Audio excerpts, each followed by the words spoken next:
John Ritter was a legendary comedic actor who thrilled audiences with his many talents. He was one of TV's top stars in his prime, starring as one of the leads in the classic sitcom Three's Company. Of course, Ritter's comedic genius is what people remember him best for. But did you know that one of his other memorable roles was a purely dramatic one in the indie hit Sling Blade? He was friends with the film's star and writer-director Billy Bob Thornton, who then cast his buddy as the character Vaughn. But even though the two were friends, Ritter was still very angry with Thornton before shooting had even begun. Join Facts First as we look into why John Ritter was furious about Sling Blade, and it's no secret why.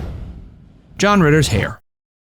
While John Ritter's flowing locks might not have been as much of a part of his persona and fame as, say, Farrah Fawcett, they were still a vital part of his overall look. And when you're a leading man in television, it's often a good idea to keep whatever look you have for as long as you can. Audiences can get jumpy when their favorite character shows up with a drastically different haircut. Just ask Kerry Russell about her time on Felicity after they chopped off her famous hair. As Billy Bob Thornton was developing the script for Sling Blade and imagining what the character Vaughn would look like, he decided Vaughn would have a distinct look. He created a backstory for Vaughn whereby he had moved to St. Louis, where the movie took place, because of his job. And in an effort to stay trendy, Vaughn would copy his look and hairstyle from men he saw on the pages of GQ. So when it came time for production to begin, Thornton didn't know exactly what the character's hair should look like, but he knew he wanted the hair and makeup department to experiment with John Ritter's hair a little to try some options out. Ritter was hesitant at first, but ultimately agreed for the good of the film. But he specifically requested the hairstyle be kept fairly tame, or at the very least, nothing too drastically different than his natural look.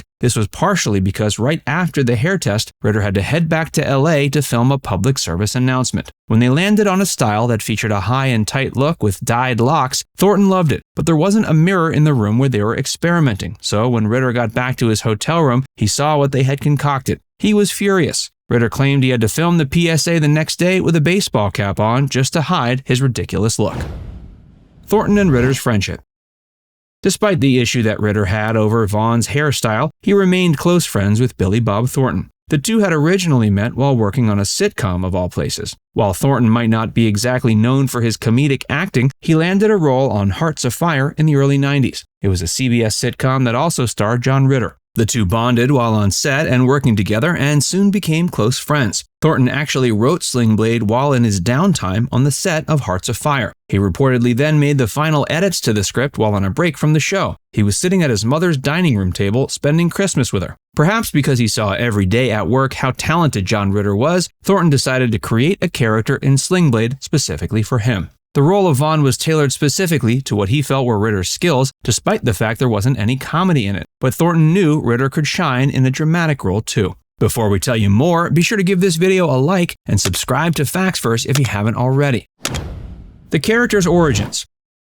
In 1987, Billy Bob Thornton was acting in a movie called The Man Who Broke 1,000 Chains. At this point, Thornton was far from the star he eventually became. As such, he was grateful for a small part in a movie and determined to do his best with the 5 lines assigned to him. He hadn't even won the role in the traditional sense. It had come in the form of a favor from a casting director who was a fan of his work. But when it came time for him to deliver his lines, the director of the movie kept instructing Thornton to make bigger and bigger acting choices, essentially leading him to overact. Between that frustration and the frustration of his then stalled-out career, Thornton was not in a great mental state. While in his trailer, he looked in the mirror and a character's voice came out. He leaned into it and started developing the character right then, even composing a monologue as Carl, the character who we would later see in Sling Blade.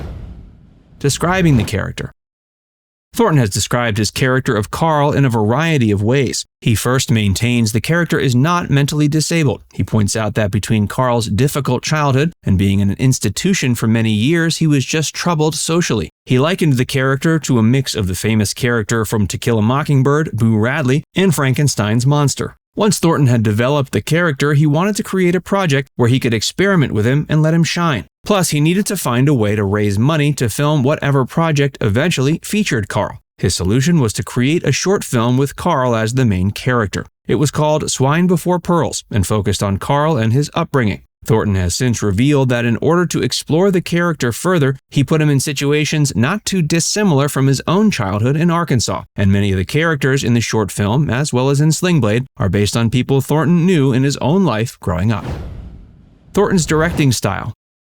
In an interview with Vanity Fair, legendary actor Robert Duvall praised the directorial style of Billy Bob Thornton. In particular, he liked that Thornton kept a brisk shooting schedule. Duvall said he accomplished this by limiting things to 2 takes for every scene setup. Thornton's thinking was this would keep the actors and the scenes as fresh as possible. Duvall said Thornton also was against any rehearsing of the scenes. He wanted to keep things organic and as spontaneous as possible. Duvall even jokingly referred to Thornton as the hillbilly Orson Welles due to their common shooting style.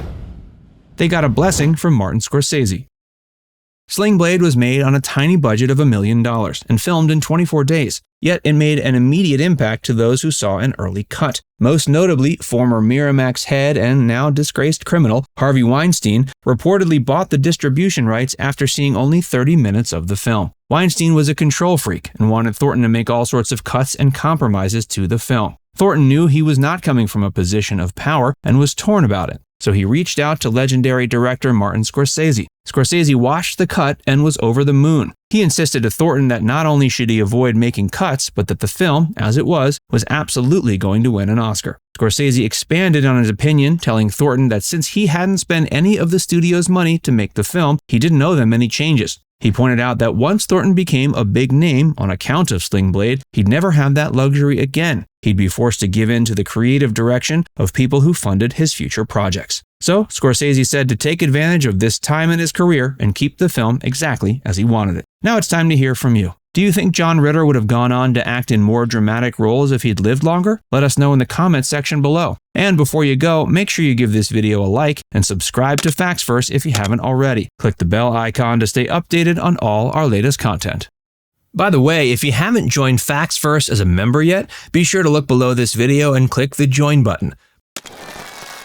By becoming a paid member of FactsVerse, you'll get access to exclusive video content that you won't find anywhere else.